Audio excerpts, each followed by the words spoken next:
Well, if you have any questions about your dog, cat, hermit crab, Sure, why not?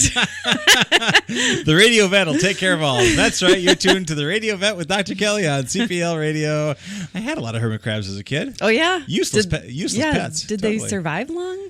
You know, I got one of them actually spent a great deal of time with me. The rest, you look in a couple months and then they kind of check out. But, yeah, I had one who actually, seemed to enjoy himself. Really? Their self. Nice. I don't know if there's a gender I can attach to, I would assume so, but that's an assumption on my part. Which begs the question, have you ever seen a crustacean? Crustacean brought into practice. Yes. No. No. Not. I have not. And what would you say if someone walked in and said, I think my hermit crab... I think hermit crab is sick. How do you know? Just doesn't have that vim and vigor in life that he had before. Yeah. Any of those shorter-lived kind of quote-unquote pocket pets, when they get sick, they're usually on their way out already. Yeah, it's kind of sad. Predictable. You realize, of course, the Hermit Crab Association of America is very upset with you right now. I know. If they want to share some great information, I would appreciate it, just in case. It could happen. It could happen. You're right. So presumably we're not talking about crustaceans today, but what are we talking about? I was going to talk about aggression in our dogs, our pet dogs. Well, that's pretty interesting. Yeah, absolutely. Yeah. Okay. So far and away, the most common type of aggression is called defensive or fear-based aggression, as opposed to offensive aggression. And thankfully so, that's, defensive and fear-based is more common. Because the other one really has a bad prognosis.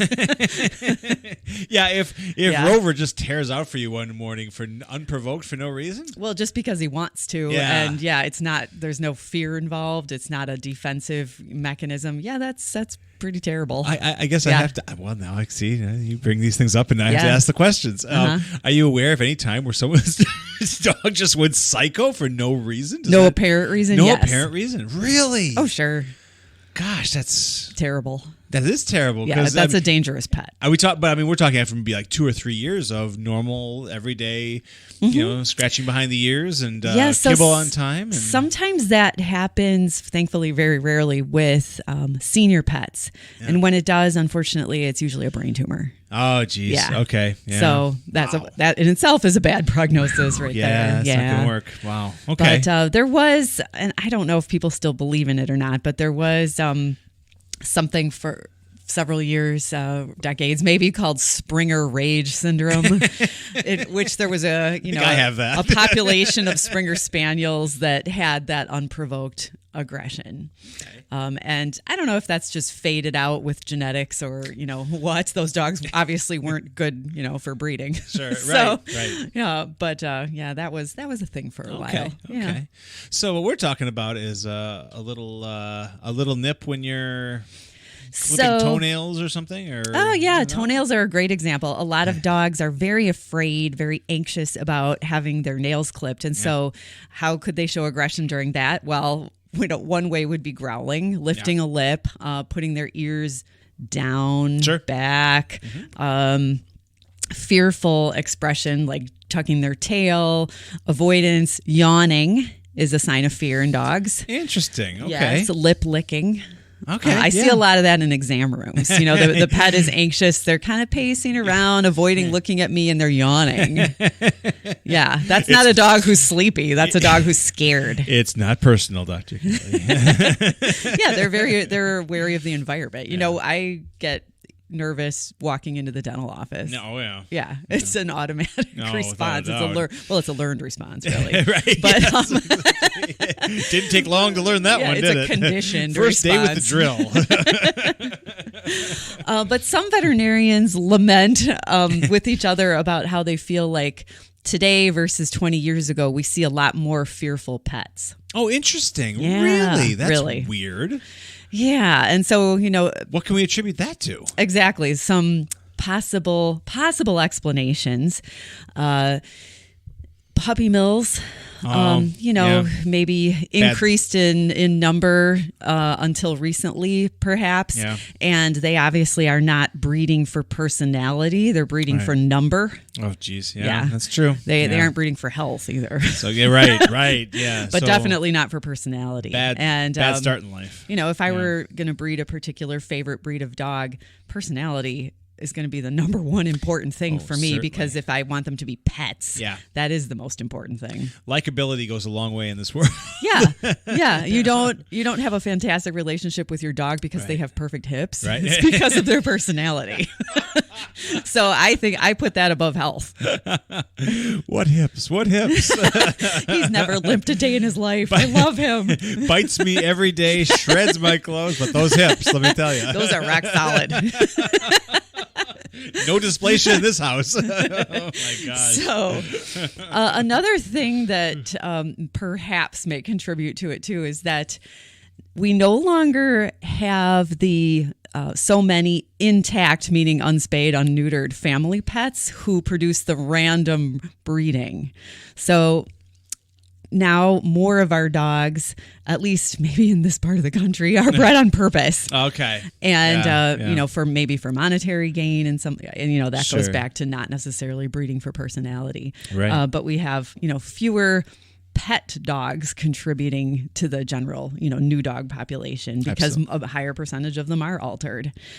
And we have more rescue organizations who, some of whom take a more extreme view, like every single dog out there should get a home. Oh, sure. Yeah. No matter why it was surrendered, no matter what its history. And some of them will purposely hide the history. Oh, that's alarming. Yes, it is. And eventually somebody's going to sue somebody, and that's going to have to stop. As far as I know, it hasn't happened. Man. Well, oh my gosh, that's a terrible thing. I mean, do people come to the vet specifically for aggression problems? Have you seen that? Really? Yes.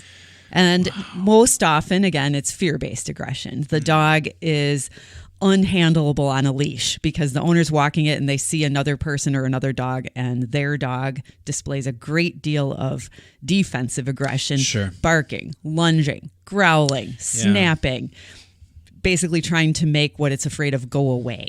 Right. Okay, so there's a lot of hyper-reactivity on leash. That's kind of why my wife and I were just talking about this yesterday. I don't walk my little rat terrier too often. Mm-hmm. He's small. He doesn't really. I mean, he's fine. But it'd probably be good for him. It'd be really good for me. And I don't because I've had a few bad experiences just out walking the town. And I'm like, I don't want to expose him to that, really. I don't see... And so one... short-term, immediate way to improve a behavior problem is to avoid the trigger. Yep, absolutely. And avoid. And I'm really, I'm a king at that for just everything in life, really. But what I do with that too, especially, is that if I see another dog, I don't care how cute, how endearing, I always cross the street. I just naturally say, we're not going to have the tangled leash thing. Yeah, because your dog is going to bark and make a scene. No, he won't. But other dogs like to tear into him because he's small and nebbishy. Oh. He looks like Woody Allen. So, he looks like he wants people want to beat him up. So you think all these other dogs are bullies who want to pick on your dog? I absolutely do. It's happened more often than not. I have to say, every time I have a dog-to-dog interaction with this particular guy, he's particularly... It's one particular dog? Yeah, just my dog. Well, no, my dog. Okay. No. Whatever. He's just sheepish by nature, probably because I've cloistered him now most of his life. He's not well socialized. I think as a confessional here, but that's just because it's never been a particularly enjoyable interaction. Okay, because he's always because the other dog sees this is I can alpha this one with no problem. Huh. And he was like, I'm beta, so you probably got that from me too, actually. That's how I approach life. That's too bad. That the other dogs, are prone to do that. They are. We took our prior rat terrier Chihuahua mix, which is exactly what Mr. Beasley is, we used to take him to the puppy park in Grafton. Yeah. And for a little while he was enjoying himself, but then it became less enjoyable when every dog wanted to dominate him. No matter, and they would dominate him in various ways, some of which we'd say were prison rules. Okay. So yeah, it was kind of frightening. And I was like, why is your German Shepherd doing that to my little dog? I mean, well, that's actually a good point to bring up. It actually, in a play situation that typically doesn't have anything to do with aggression or mating. Oh, there we go. It is actually a normal part of play. Oh.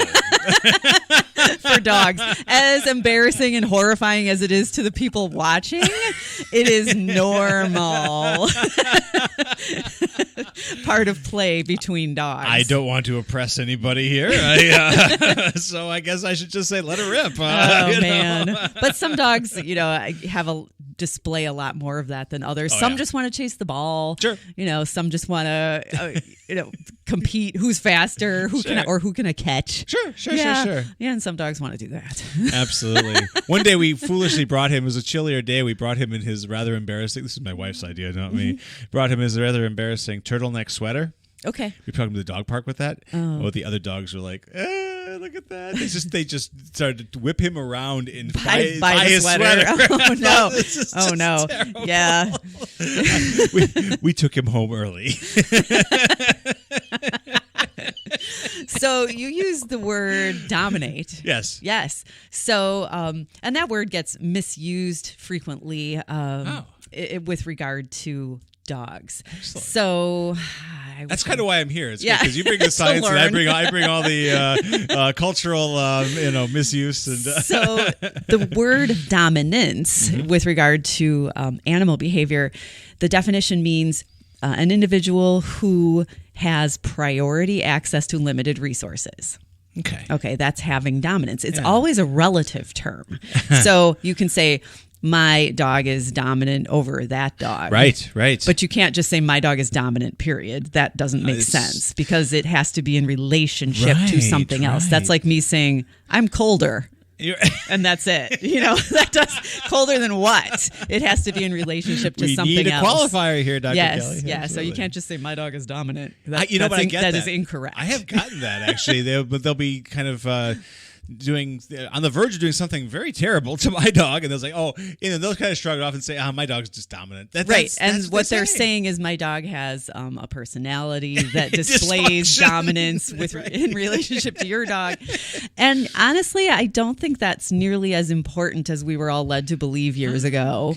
So the theory of dominance in inter-dog relationships was based on a study done in captive wolves.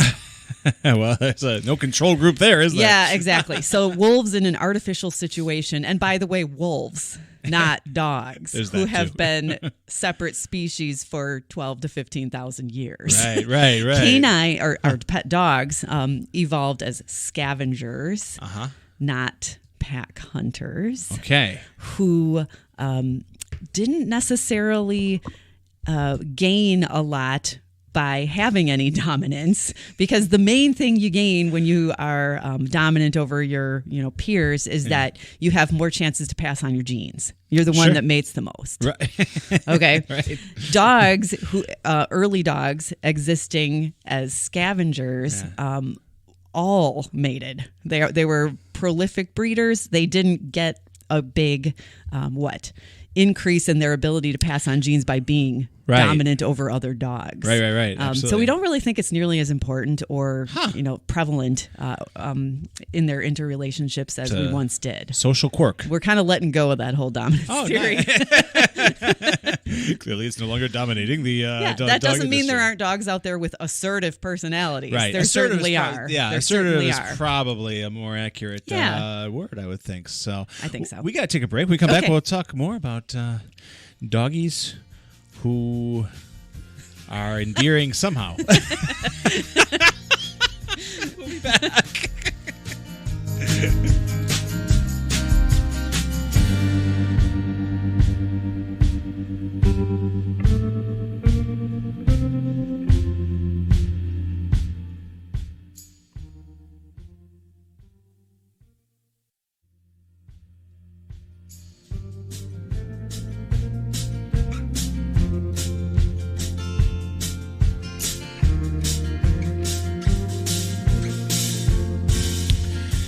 back with Dr. Kelly on the Radio Vet on CPL Radio, where we come together every week and talk about interesting things, quirky things, necessary things. Well, we hope they're interesting. Absolutely, yeah. We do what we can. We make a lot of episodes, and I guarantee somewhere you're going to hear something that applies to you and your animal. I promise you. Unless you're a Hurricane owner, but we won't go there. I, too, believe that I see probably a higher incidence of fearfulness in dogs than I did 20 years ago. Perhaps more people are aware that they need to bring their dog to the veterinarian and at least get, the rabies shot to be in compliance with law. Right. I learned today that the only state that has no legal requirement for dogs to have a current rabies vaccine is Ohio. What in the world is going on in Ohio? A bunch of rabid dogs ready to go. That explains quite a bit. That's where our political process starts every year, isn't it? I thought that was Iowa. I don't know. Yeah, something like that. Absolutely. Oh, starts or ends. It's very important. Oh, my gosh. Crazy. So maybe we're just seeing more of the dogs we never would have seen before, ever. Right. That's one possibility. So I would float a completely non-scientific theory, which is what my role is on this show, and that I wonder if they're adopting some of humans, because I do feel like if you have a tense room, like at my house, say one of my kids did something, my kids really stepped. The pets feel that. Yeah. Oh yeah, they do. So I think culturally we're a far more fearful bunch. And I wonder if the doggies are grabbing onto that. A lot of the veterinarians who were lamenting the increase in fearful dogs were totally slamming the owners as far as why. I'll take my piece of the responsibility in that one. But I do personally in my practice see quite a few more dogs that are what you would call rescues or secondhand dogs. Sure. And a big chunk of them, for some reason, are coming up from the southern states. Yes. Almost every dog who I've seen in the past, say, 5 to 10 years, who has been adopted out by our local Wisconsin Humane Society. I'd say 80% of them are from down south. My guy's a Kentucky dog. Yeah. He says bark. Yeah. And so these dogs have unknown backgrounds. Some of them were picked up off the street. Some of them were born on the street and never had owners. Absolutely. And many of them are poorly socialized. Yeah. So there's a socialization period in developing dogs, puppies, that lasts from about 6 to 14 weeks of age. Okay. And then it's over. That's Forever. all you get. Forever? Yeah. They're done. They're done with their quote unquote socialization period. It's a specific period of brain development that happens and then it ends. That's only 8 weeks. I know. And it's a critical 8 weeks. Oh my gosh, I totally screwed it up, I'm sure. I didn't know. It's a critical 8 weeks. Now, that doesn't mean you can't improve a dog whose socialization period is over, who didn't get much socialization. It doesn't mean you can't improve, but it means you've lost the opportunity for them to be what they could have been. No, oh boy. They can be gold, but not platinum. I failed him. Maybe they can only be bronze. I don't know. So are we talking socialization with humans or with other dogs? Basically, it means life experience. Oh, it doesn't mean socialize, like play with other dogs. Yeah. It means get exposure to things we don't want them to be afraid of. So riding in a car. Understood. Okay. Hearing the vacuum cleaner. Thunder. Oh, yeah. Just goofy thing. Going up stairs. There are 2-year-old dogs who get adopted for the first time who've never had to go up or down a step in their life, and it takes them weeks to figure it out and be okay with it. That's lack of life experience, I lack carry of my socialization. baby wherever he goes. But dogs who lack exposure and positive experience during those critical weeks are more likely to be afraid of things unreasonably and illogically, things they really don't need to be afraid of. We actually did okay with our guy then, because we got him at about the 7 or 8 week mark. Yeah. And during that time, being that we have 5 kids in the house, he was handled a lot. Yes. I think we at least vacuumed once during that 8 week period. I'd like to think it's possible. And critically, I for whatever reason, I drove around with him all the time for fun. He was just a great traveling companion. Yeah. He needed to sit on my lap when I drove, which is horribly unsafe. But that's where he wanted to be. So what am I going to do? Yeah. I tell people, with these puppies who come in at 8, 9, 12 weeks of age, your dog is not done getting their immunizations, but it's far smarter to take them out, take them places. Yeah. But these things also should be positive. Yes. And they should be presented in a way that's not scary. Right. It's far smarter to, yes, visit your friends who have well-behaved, trustworthy adult dogs. Sure. Things like that, rather than say, oh, you're not done with your vaccines, you have to stay home. Right. Otherwise you're going to get sick. Tell that to your kids sometime. They'd love that.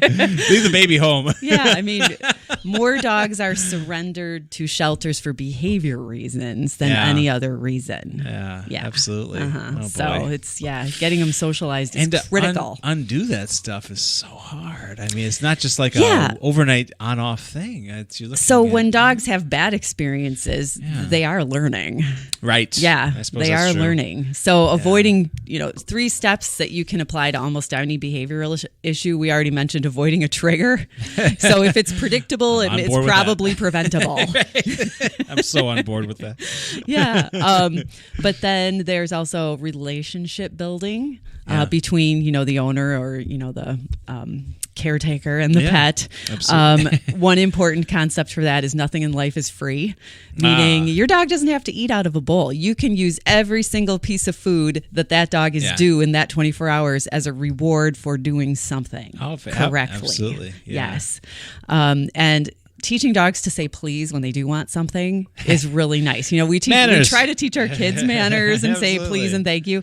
When, you have your dog's food bowl and you filled it up and you turn around and they're looking at you, it's really nice if they automatically sit before you put it down. It means, they've got some manners. And so dogs say please by sitting. Yeah, they really do. Absolutely. Avoiding unpredictability in your pet's life is helpful too.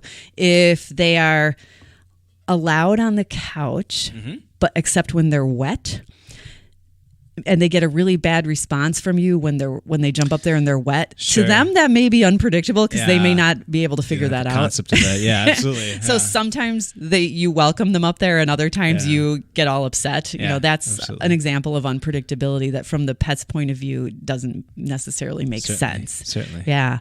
And engaging in enrichment, teaching your dog games. Dogs are really good at hide and seek. Yes, and they love it. Absolutely, yes. Yeah, they love it.